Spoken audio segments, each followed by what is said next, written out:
taste, standards, and the decisions nobody sees. At some point, growth stops feeling exciting and it starts feeling isolating. Yeah. Like personal growth, right? Mm-hmm. And not because you're moving away from people intentionally, really. Right. Right? But because who you're becoming doesn't fit in the same space, right? Like we're evolving, right? Hopefully. Hopefully that's what we're all doing, right? Right. Correct. Okay. Correct. Yeah. So most people interpret that as rejection, unfortunately, I think. Would you say? Yeah. Right. When really it's just evolution, right? We're evolving. Oh. The real question is, do we stay in that relationship, friendship, whatever it is? Or do we move on? Right? And then how do we do it? Such an interesting question to pose, right? Because I think that society and the expectations are that we stay in relationships. When we have formed a friendship or a relationship, it happens with family, it happens with partners, I mean, that expectation that if you are married, right, you go and you commit and you marry for life, for better, for worse, for sickness, for, all of these things, right? So we have been put in this space, right? Or given this set of expectations that relationships just continue, that they don't have an expiration date. 1000%. And we're conditioned to do that, right? And feel guilty, or if we outgrow somebody, and not just, yes, marriage is kind of the pinnacle of that, but friends, right? I mean, you have friends, I'm sure you have, I have, we have, that you outgrow. And I really don't like that term outgrow, because it sounds almost a little arrogant. I outgrew you,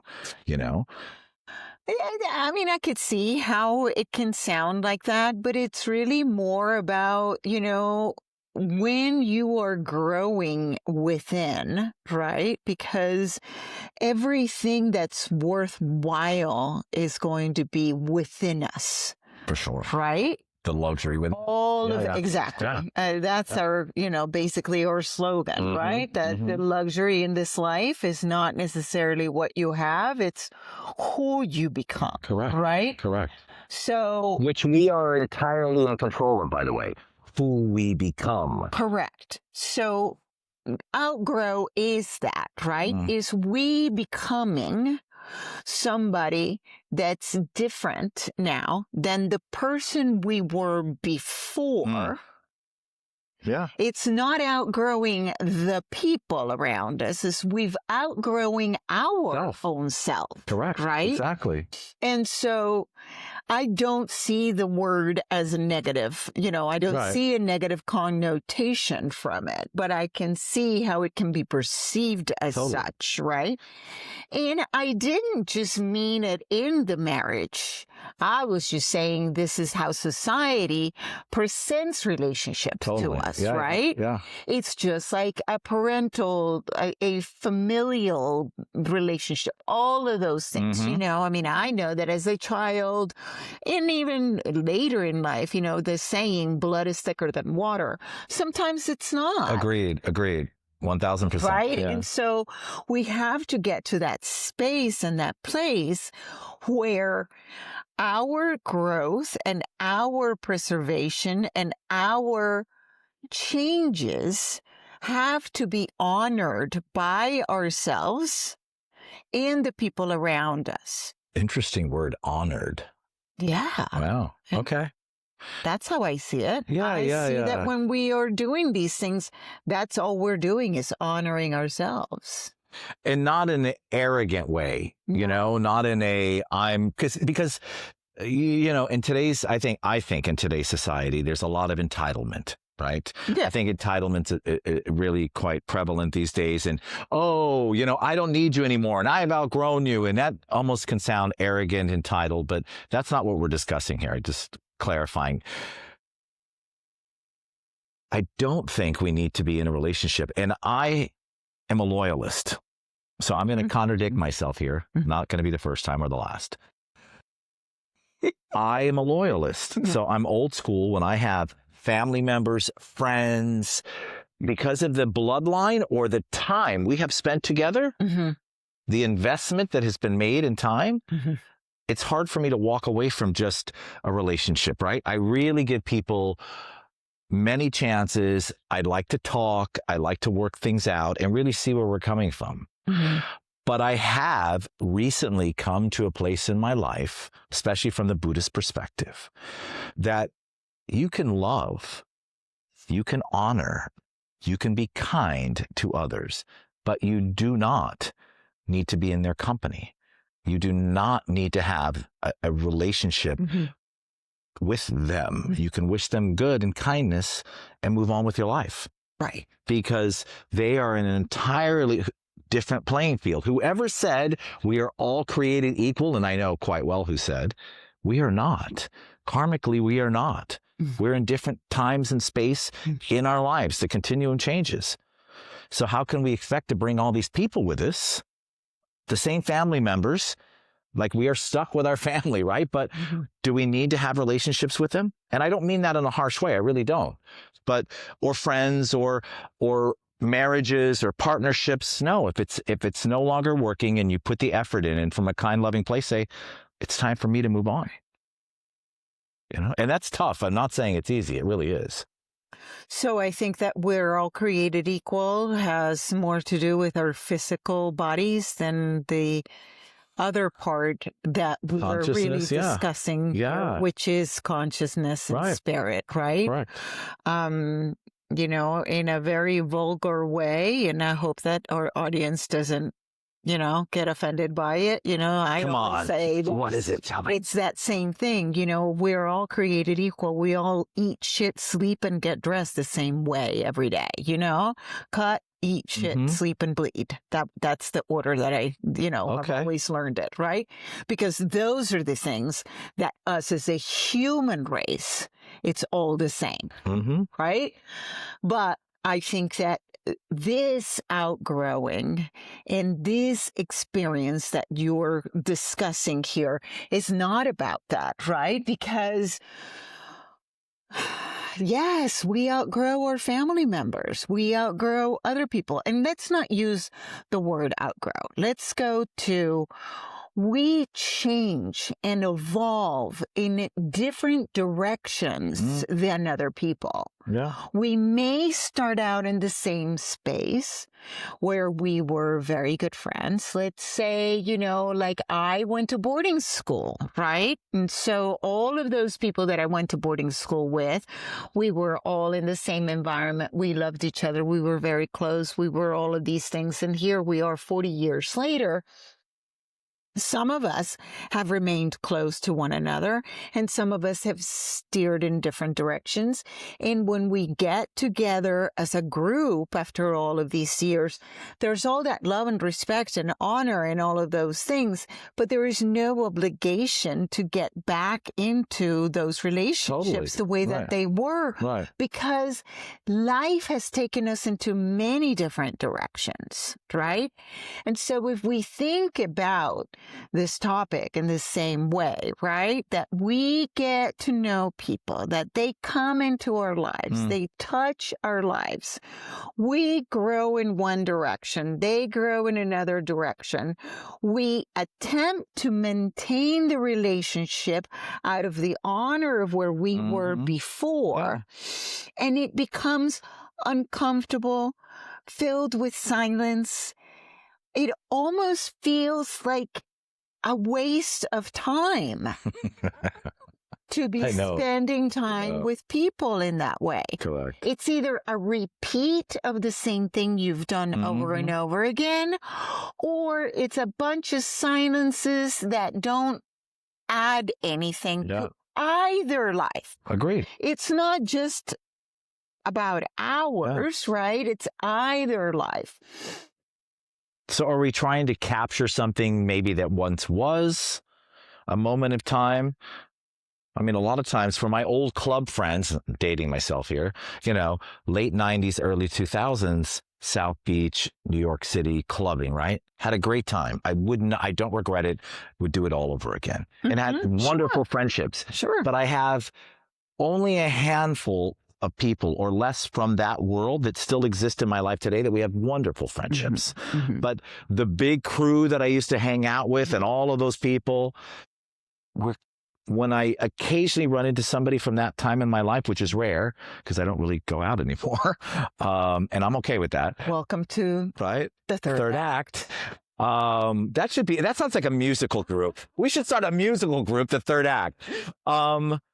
We have nothing in common. I have nothing in common with these people anymore. We're on two different wavelengths. Right. And if we look at it scientifically, Roselis and I are actually different people when we started filming this episode than we are now. Technically, our body has changed. Right. So how can we possibly expect, it's insanity to think that relationships are going to last forever and they're going to be lovey and dovey or we're going to be so tight or whatever because the body changes. Sure. We are not the same people we were when we started these relationships. So how could we expect to be the same in the middle or towards the end, whatever, and not feel guilty and saying, oh, I have to stay there because I've been with friends for 20 years, or I've been married for X amount of time, or I just broke out of a long-term relationship. Right. You know that. Right. And one of my thoughts was, wow, it's been almost 8-9 years. I'm going to throw all that away?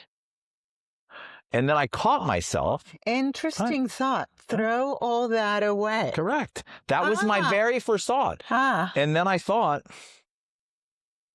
do we really work anymore? Or do we work in the way that I need?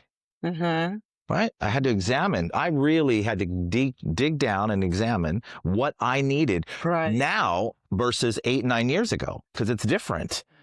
And for the other person as well. Right? And I figured out that it was better if we parted. Right? Not an easy decision. Right? A lot of emotions and a lot of things going on, but I feel so much better, right? And I'm sure the person does as well. And we move on with love and kindness, meaning truly, I wish this person kindness and love and peace, and I want them to go out and do whatever it is they need to do, right? When we walk away from a relationship, friend, family member, whatever, we need to wish them love and kindness from a pure place, not just words, from a heartfelt place. Absolutely. I mean, I think that if you had love for that person, if that was a part of the true essence of that relationship, you always do that, no matter what, right? But how interesting that you looked at it as a waste, as a, time that like, because there is no wasted time. Agree. On a deep level, we're all learning something. Right. I mean, that's just, if we are able to look at life that way from all perspectives at all times, and we look at that every moment that we're together, that we're sharing, that we're doing all of these things, there is no loss. Agreed. It's only gain. Agree. And again, this goes back to this part of this topic, because if you think about it in the fact that at some point there is no more to give or learn from that person at that time. It's very, very important. Yes, correct. And possible, right? It is very possible that we've outgrown or outrun the length of what we're going to learn and experience together. Exactly. Yeah. And that's okay. Exactly. That is the point. But society doesn't teach us that. Correct. And that's why, I found it incredibly interesting that you had that sense coming from it. When it first happened, I was like, whoa, all this time was wasted. Yes, I was in a delusional, so the mind was not working correctly, right? I wasn't being mindful. I was grasping at that picture that we all get sent when we're born, right? The station wagon, the car, the fence, the kids, lasts forever. We all have our version of that. Exactly. Right? And for me, and I'm so not that guy. Those of you that know me, I am not station wagon. Oh, Picket no, fence? picket Come fence, no. The two. This is not me. No. But No, in all seriousness, I bought into the forever, right? Sure. Right? For better or worse, I bought into that. But then when I really thought from a clear mind, this is not really working. And maybe I should investigate it a little bit and figure out what I want, what's good for me, and then also the other person, right? Right. And really realize that it was better off parted. And friendships the same way, you know? I mean, I'm sure you've walked away from friendships and relationships in your life because they're not, working anymore the way you want. Yeah. I have. And with some of them, I have had the conversation, but most of them has been kind of a natural parting. I want to go back to something real quick, though.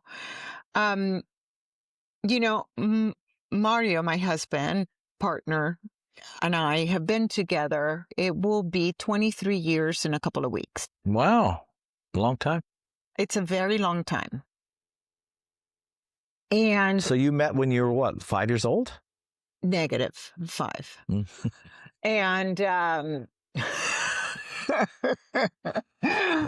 And we've had many periods of, I grow and he's kind of over here and I grow and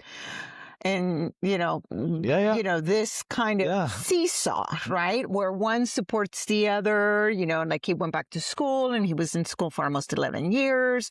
And it was, I did everything to kind of arrange our life around that. Right. Whatever. That's just one example. It's, it's just been a lot. And at those points, at some of the lows of those times where one is here and the other one's over here, there is tension in the relationship, et cetera, but we know that there's a core within us that's very much compatible and all of those things. However, we have had the discussions, right, of as much as we are very committed to one another, we also are not afraid of being able to let the other one go if that is the need of the other partner. Like we've had discussions about this. And I think that also allows for a flexibility and a feeling of ease within the relationship that allows us to be in it without feeling trapped or anything like that, right? Yeah. Because it's at this moment, I'm going through whatever, or you're going through whatever.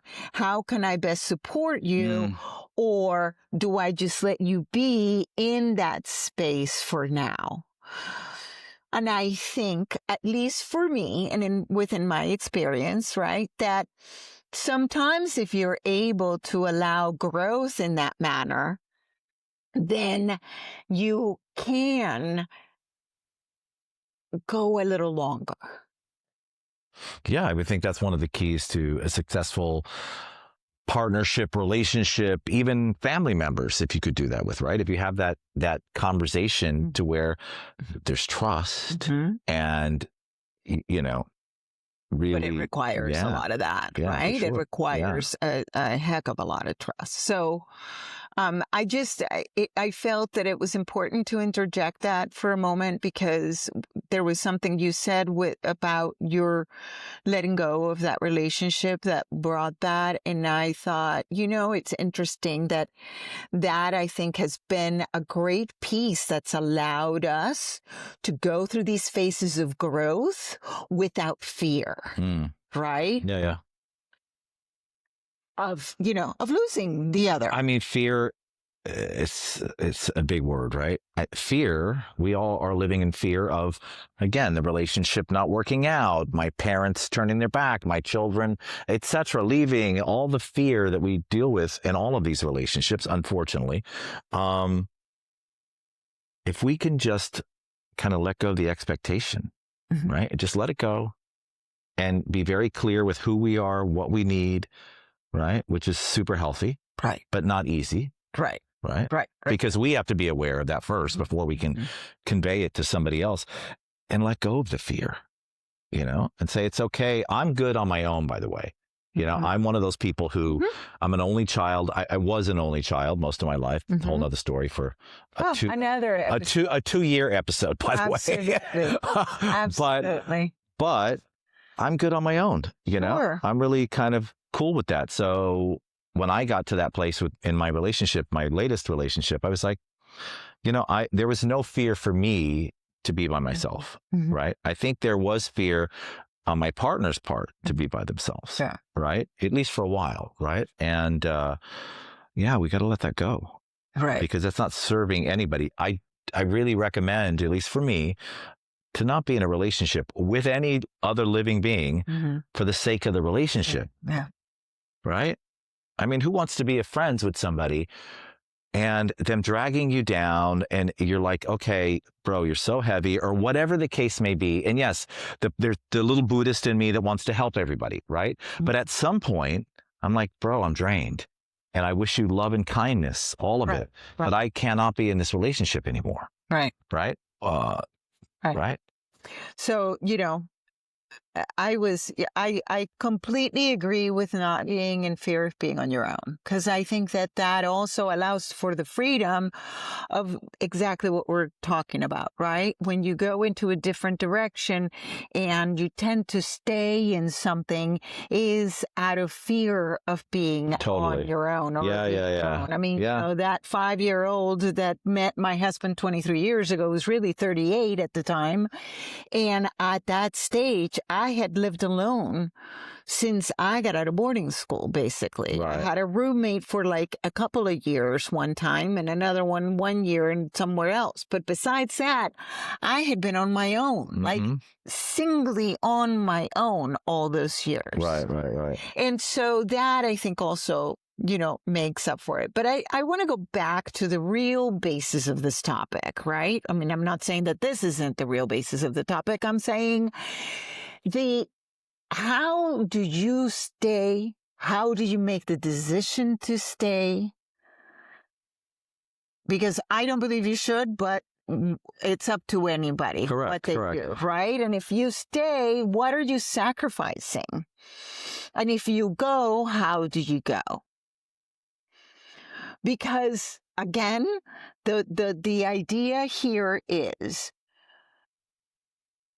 being truly who we are is a luxury of living. And if you stay in a relationship that no longer works, again, you're doing yourself a disservice and you're doing the other person a disservice. And this is friendship, work. That's a big one that we stay in, right? Family, etc., right? So how do you approach that? How do you approach that thinking behind coming to make those decisions of letting it go, staying? How does a person that first encounters this, right? Because it's really seen that not everything is eternal, that things can be finite. And that, so how do you approach that? Well, how do you take a look at all of that? The impermanence. It's all impermanent, right? Yeah, totally. Listen, we got to start off with being mindful, right? And listening to the consciousness, right? Our gut instinct, whatever we call it, really knows. We just need to communicate and listen, right? First off. And everybody's situation is different. So there are multiple types of different relationships of all kinds, including work. Very good point. I'm a loyalist, so it's hard for me to give up on work and things. But that's not always been a benefit for me. I would say, really tap into being mindful, right? From a Buddhist perspective, we just need to quiet the mind and listen. When we listen and the mind's still, the answers boil easily to the surface, not the chaos, but the answers, right? And then weigh where you are. There's love, attachment. So love gets confused with attachment. Sure. Right? I must have you. How many there's a complete song repertoire on people that, I must have this person to live, right? Well, so we're attaching. It's not love, right? We're attaching emotionally to the person, but it's not love, right? If we love the person, we want what's best for them, not for us. Exactly. Right? If we truly look at it. So I think being mindful and then really figuring out what is your situation. People have financial situations that they have. Unfortunately, I have dear friends that are in relationships that they've wanted to walk away from for a long time because they're financially tied to this person. Right? Yeah. And that's a challenge, for sure. So really figuring out what your situation is, but moving on when you really know that that's what needs to happen, you need to move on, right? And figure the rest out, right? Because you staying is not good for your own growth, not good for the other person's growth. And again, no matter who it is, friend, family, wish them love and kindness and move on. You don't need to be somebody's doormat, nor do they need to be yours. Yeah.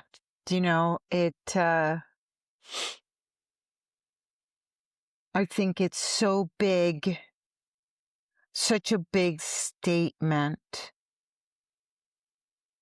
that you just made by saying that you shouldn't stay, that fear that prevents you from taking that step is really the one that you have to cross. Because I believe, and this is just my belief, and again, we've been having this conversation for years, I think that there's a purpose to everything that we do in this life, and that we're here for a reason, and that life shows us where to go and what to do. And so when that moment comes where you have to move on, and you need to take the step, and you're doing all of that, it's like you're breaking the pattern of the waves, the signals, the energy that's supposed to be continuing for yourself and those around you when you get to that stopping place out of fear. So we ourselves break the pattern of growth by choosing not to move forward. Of course. Yeah. Correct. Right? We are our worst enemy, right? We put the walls up, right? And so, when your gut is telling you something, about moving forward, and you say, well, now I'm going to be with no friends. Well, first of all, the only friend or the only person that we have to honor is ourselves.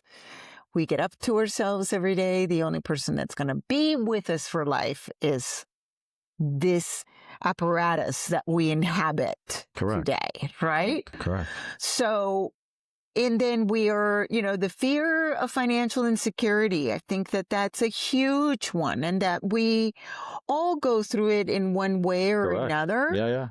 But I also believe that if you believe you're doing the right thing for yourself and the partner, so that those lives are not stagnated by the staying, you find a way of changing the lifestyle, which is incredibly difficult. It is maximally difficult when you come from a space of luxury, in the monetary and outer luxury space. For sure. We've both been through it. Ups and downs. We have an experience with this. But I think that if we are able to be open-minded enough and get the true sense that our growth can bring that on its own if we allow it. But that's all being very mindful, right? Really being connected to consciousness and mindful. But isn't this the same? Isn't this conversation that we're having about 1,000%. moving forward from people and being able to take care of the self? Totally. Right? Yeah.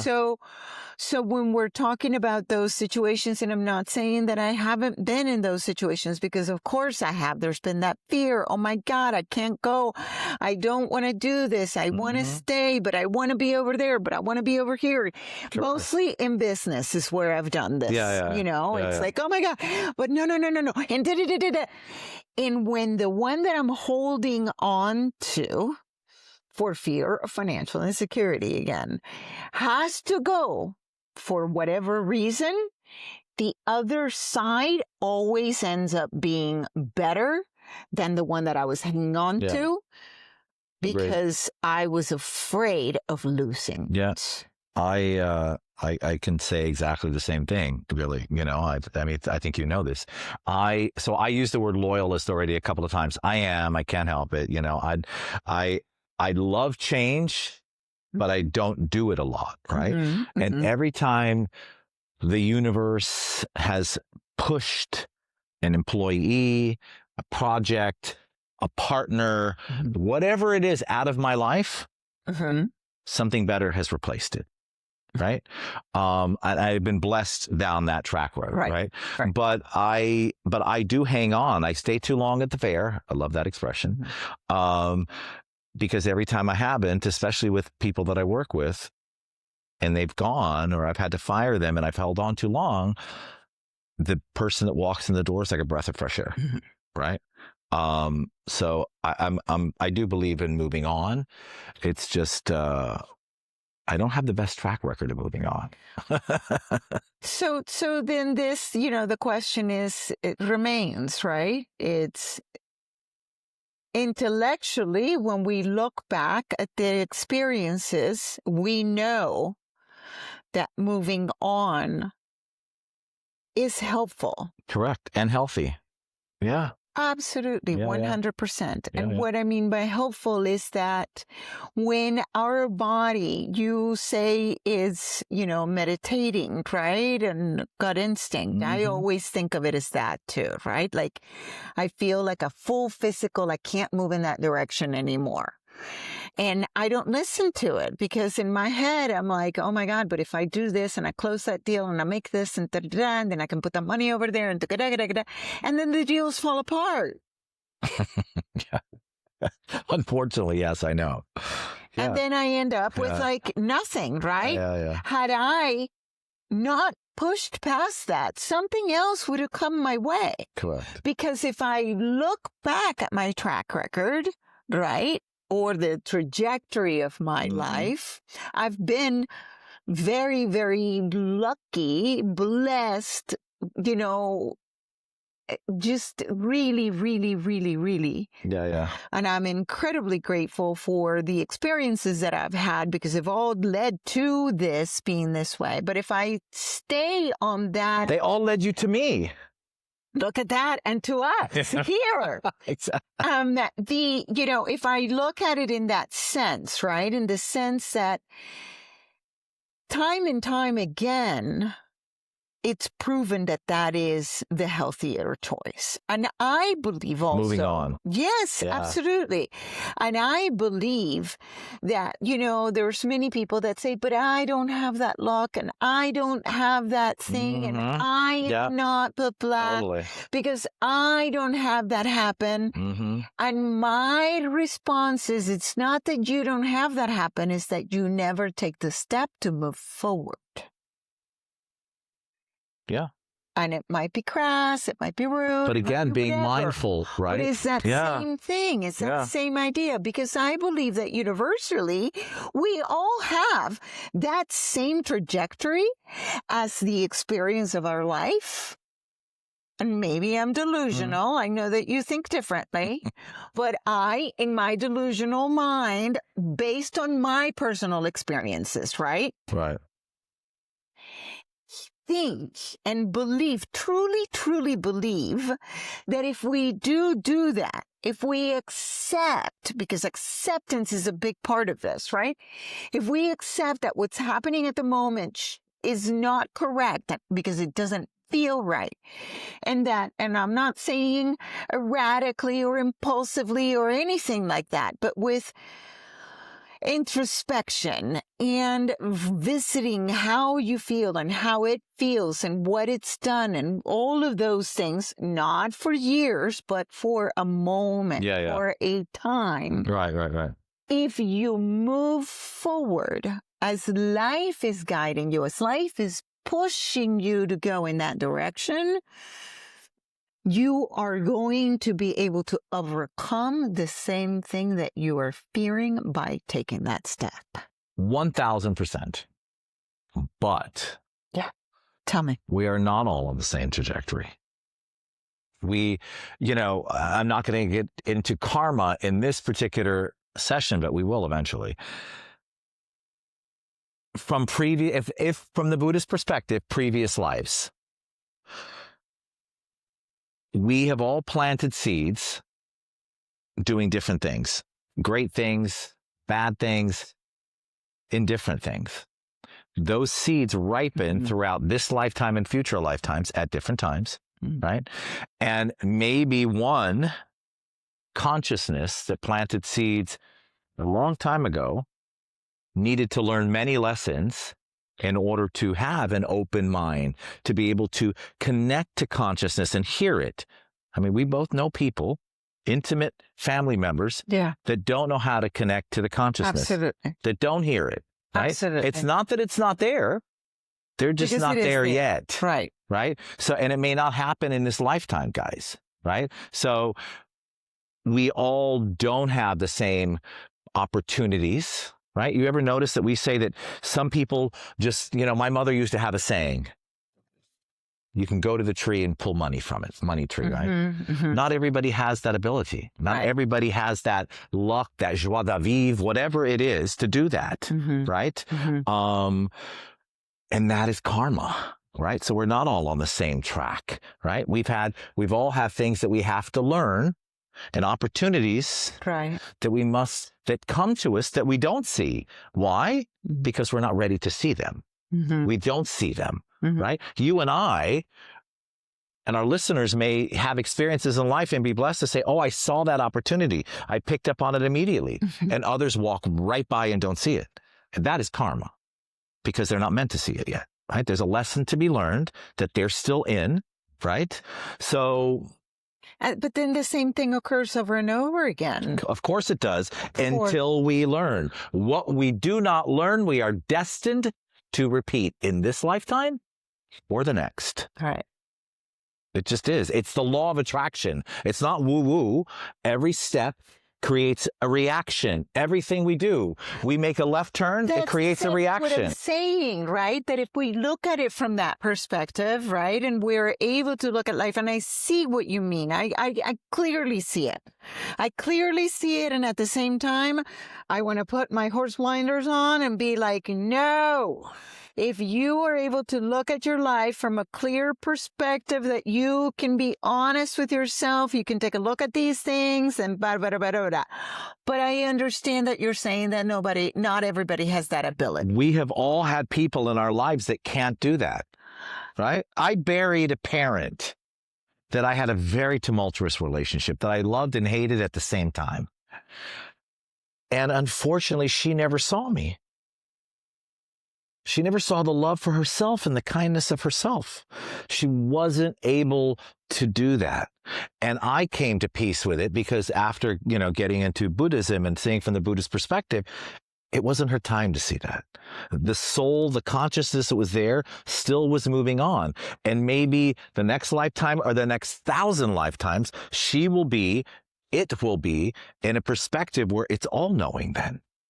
And it sees every opportunity, and it sees self. Forget opportunities. It sees self.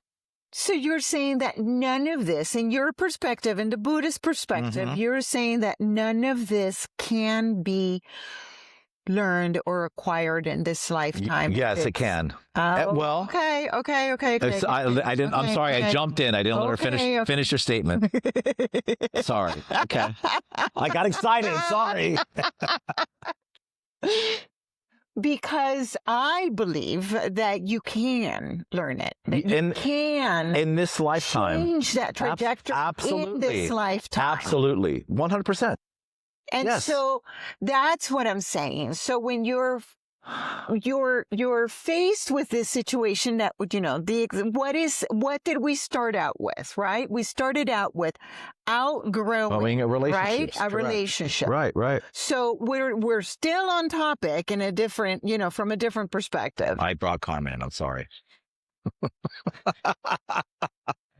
But it's what we believe. So, right? And so I see it from a different angle, right? So the way I see it is that when you are in a space that let's use a very, very fancy word that's icky.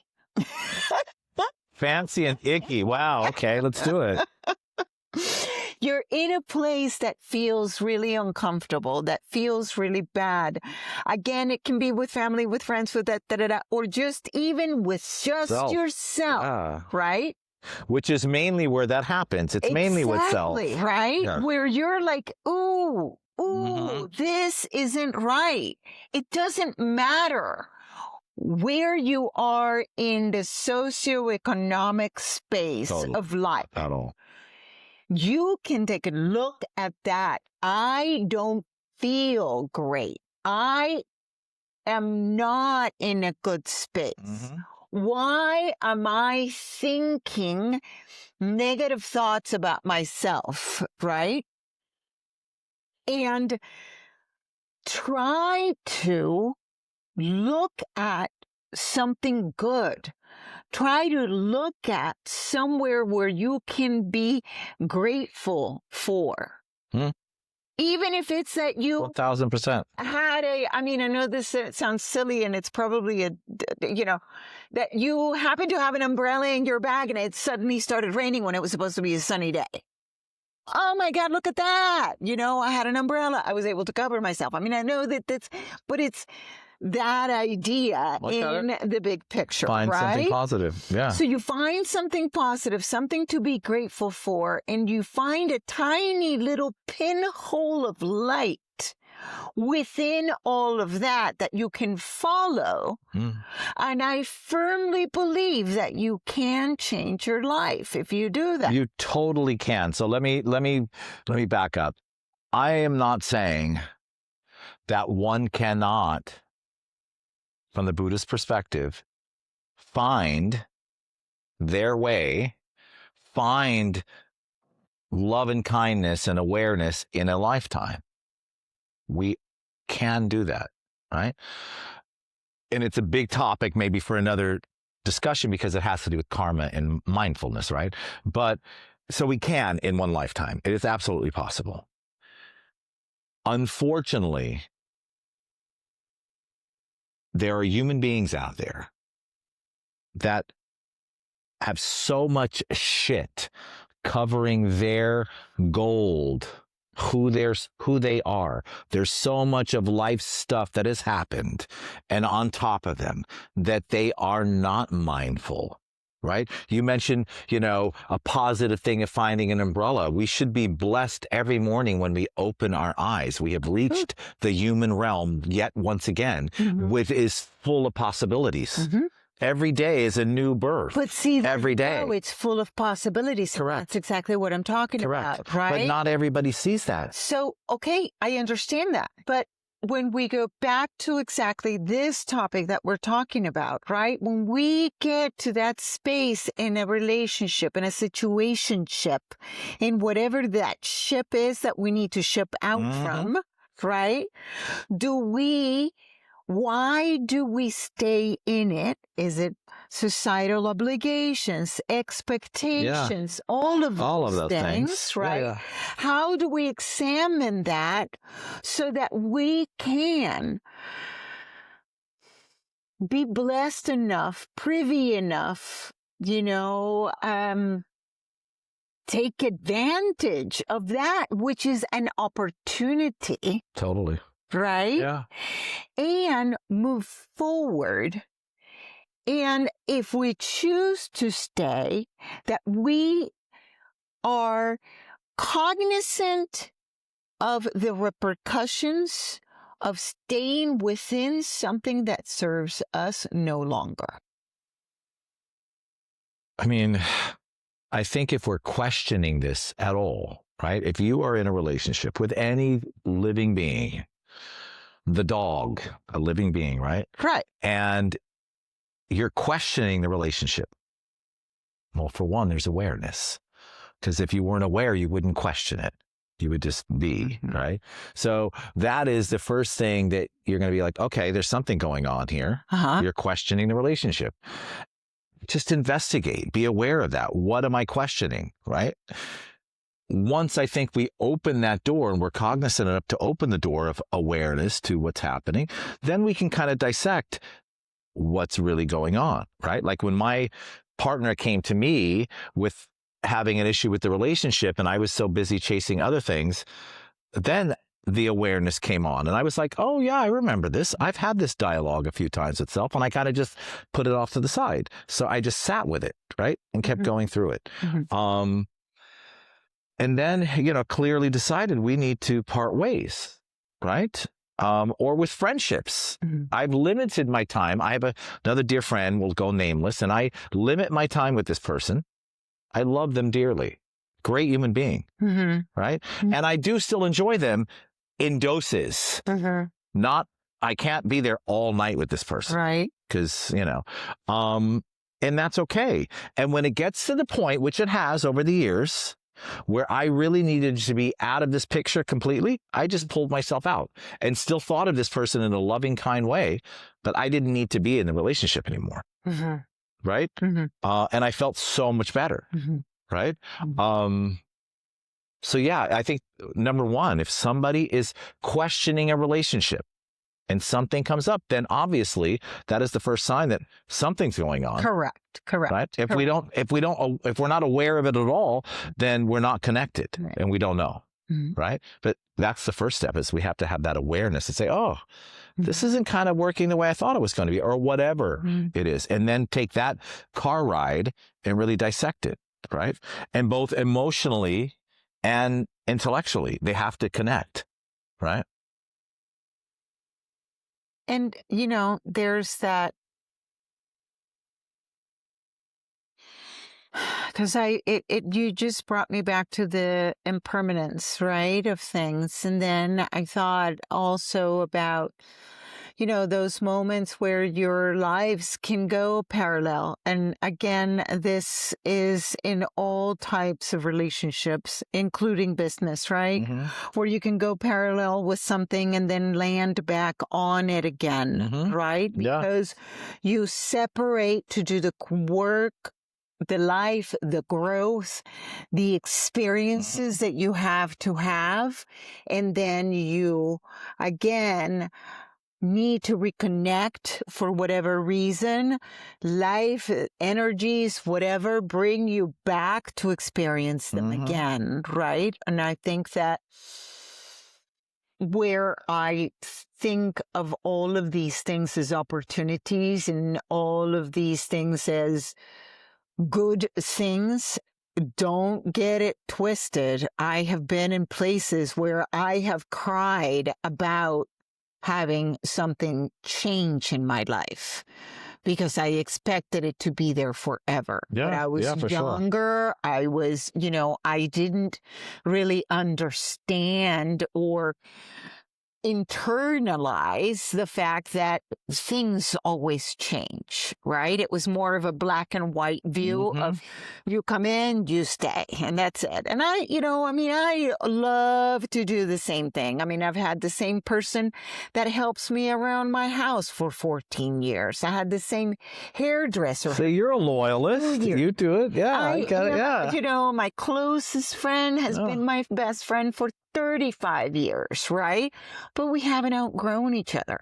We've had periods where she, was having children and raising children. And then, of course, we weren't talking to each other every day like we normally do, or seeing each other every 2 to 3 months like we normally do. We live in 2 separate states, 2 separate cities, but there were those periods of time that life was different and all of those things, right? By design, things are meant to change. Right. We don't truly believe that, but by design, everything changes. So if we allow that to happen, I think that we benefit immensely from it. Of course. Yeah, agree. And that we live happier lives from it.